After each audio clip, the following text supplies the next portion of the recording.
Every individual can take important steps to prepare for emergencies and put plans in place in case of a disaster in your community.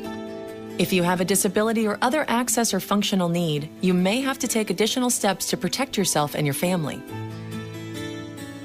People with disabilities and people who have access and functional needs have to take a very proactive position in their personal preparedness.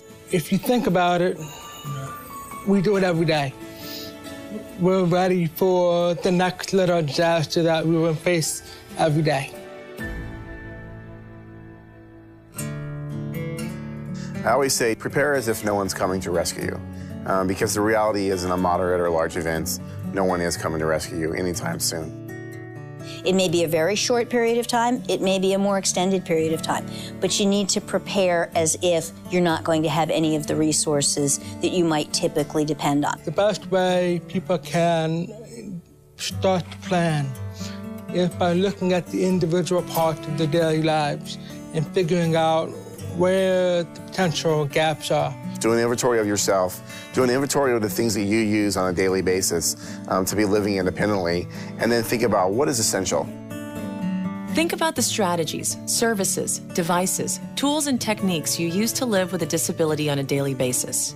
These may include medications, durable medical equipment, service animals, assistive technology, communication tools, and transportation. You really have to be focused as to what are your needs if you end up going to a shelter for 4 or 5 days, or if you're stuck in sheltering in place because people just can't get to you. What are the essential things that you're going to need to be able to survive?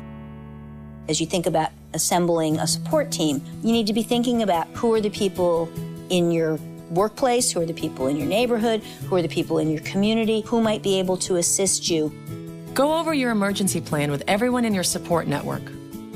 Make sure that someone in your personal support network has an extra key to your home and knows where you keep your emergency supplies. And teach them how to use any life-saving equipment or administer medicine in case of an emergency. It's important that you find out in those places where you receive services on a regular basis, you find out what their emergency plans are. Ask them. If you are a person who gets dialysis, what are their emergency plans? If you're a person who uses paratransit services, what are their emergency plans for providing paratransit? A standard emergency kit includes water, food, and medicine to sustain all members of your household for at least 3 days. Visit ready.gov for a complete list of suggested items, along with recommendations for how to prepare a family emergency plan. Everybody needs to have a kit, and a kit really needs to have some very basic things in it, some water, some food. Then you're going to want to customize that kit to make sure that it has the things that you need. Individuals with access and functional needs may want to consider some of the following items: extra glasses or hearing aids, battery chargers or extra batteries, copies of medical prescriptions, supplies for service animals, and necessary medical supplies. Visit ready.gov for a complete list of suggested emergency items for people with access and functional needs. People with disabilities and access and functional needs are their own emergency managers. They know what they need on an everyday basis. And what my kit looks like is very different than somebody else's kit.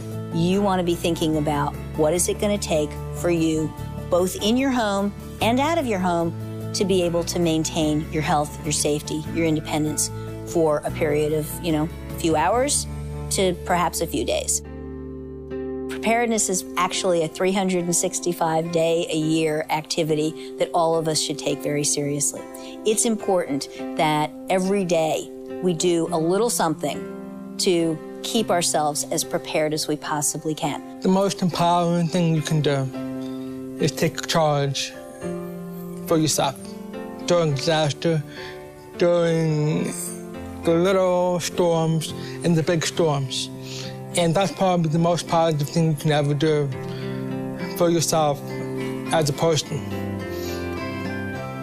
Because that gives you control. That gives you control over the outcomes. Download this brochure about preparing for disaster for people with disabilities and other access and functional needs from ready.gov. Check out the other information available on the site and get started preparing today.